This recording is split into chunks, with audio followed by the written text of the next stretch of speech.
আলোর প্রতিসরণ চ্যাপ্টারটা আজকে শুরু করব। প্রতিফলনটা মোটামুটি শেষ। এবার প্রতিসরণে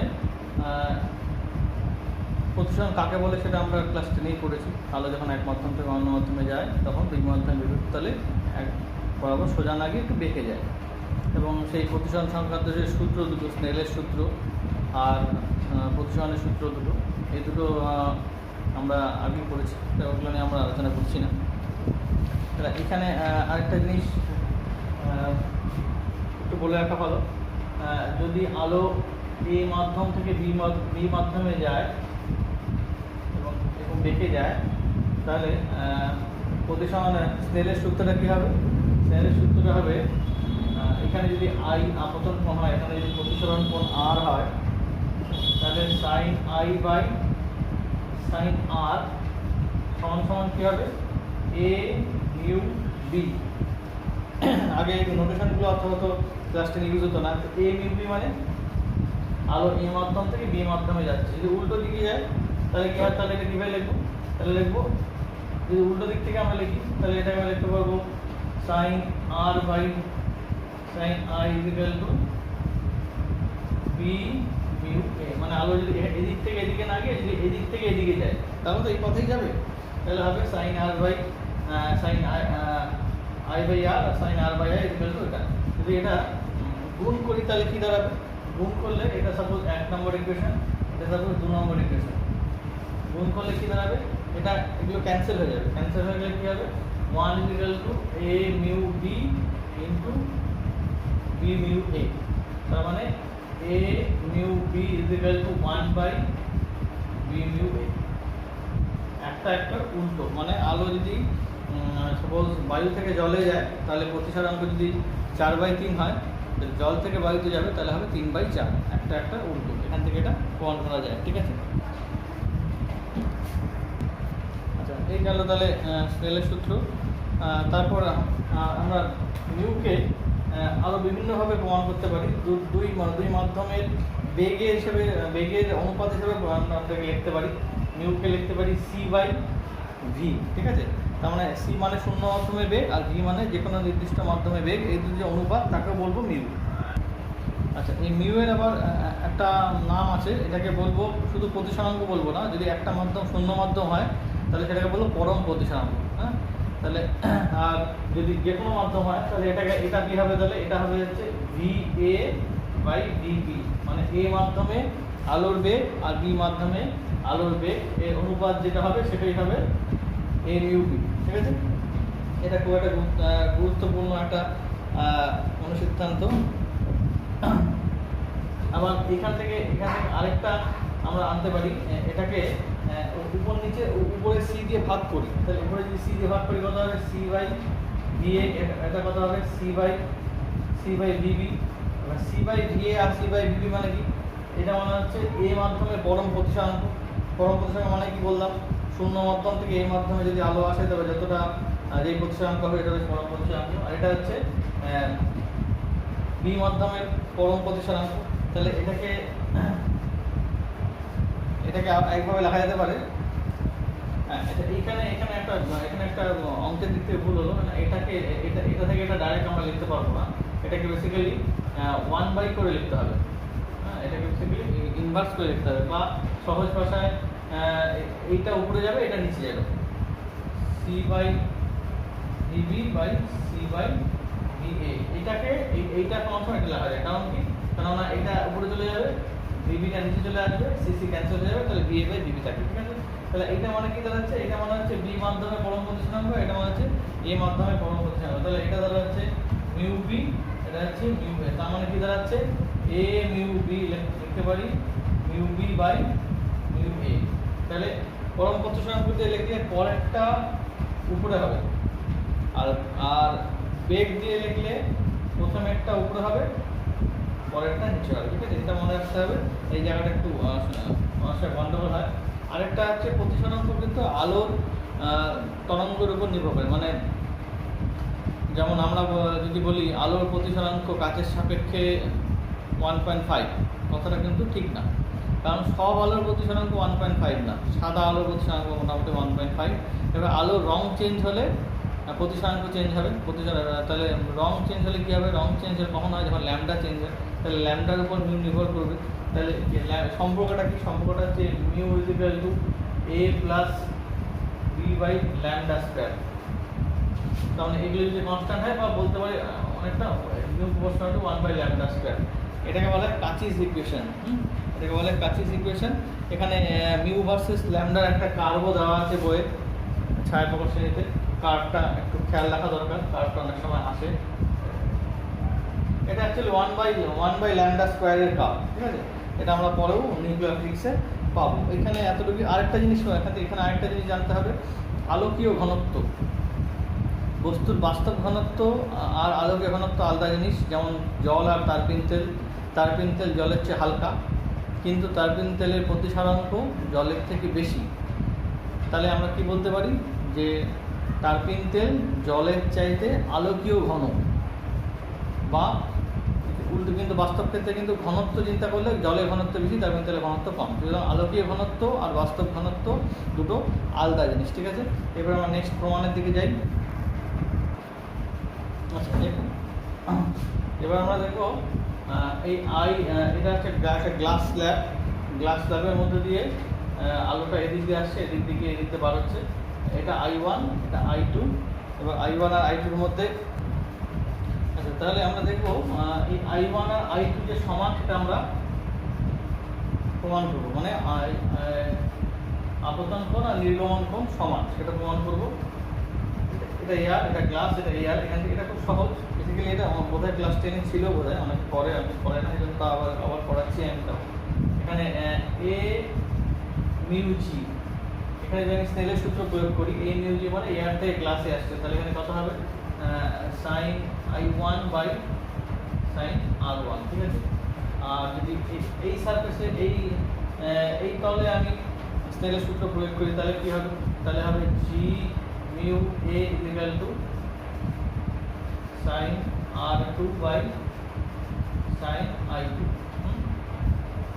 এবার এটা 1 নম্বর, এটা 2 নম্বর। 1-কে 2 দিয়ে গুণ করব, গুণ করলে কি হবে, sine I1 by sine R1 into sine R2 by sine I2 equal to a mu g into g mu a। এটা তো a mu g into g mu a into 1, এটা আমরা প্রথমেই আমরা দেখলাম। তাহলে এটা হবে 1।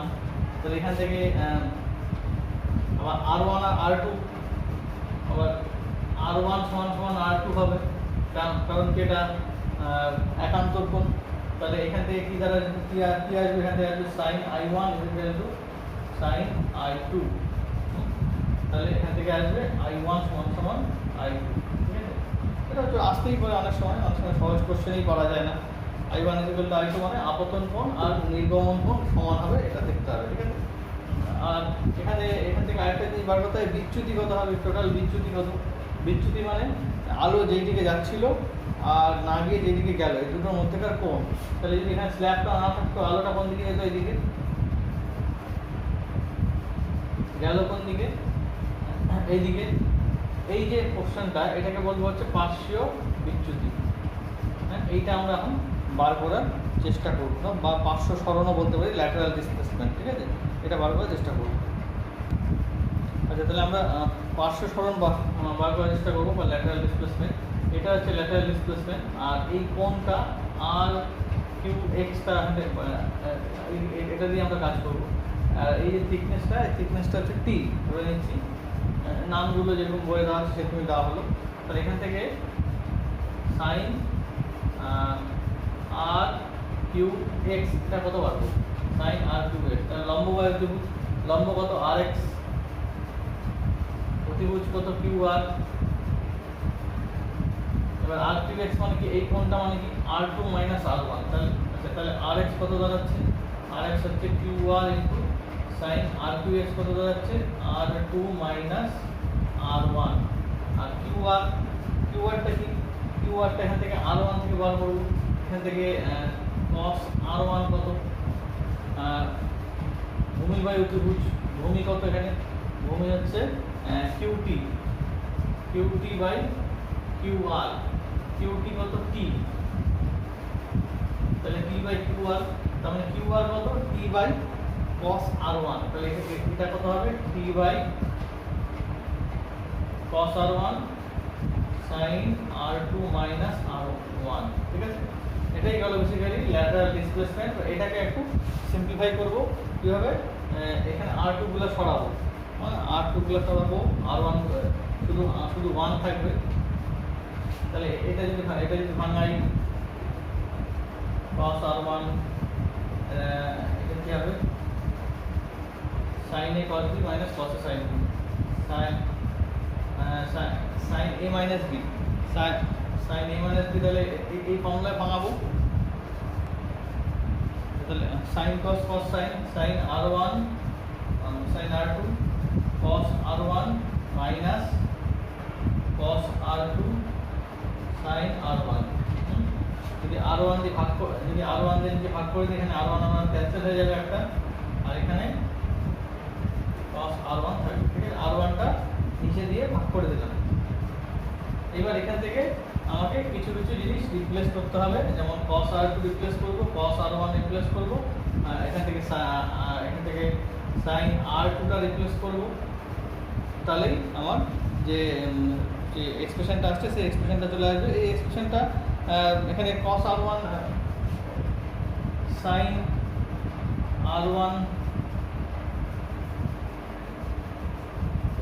sin i1 by sin r1 equal to mu.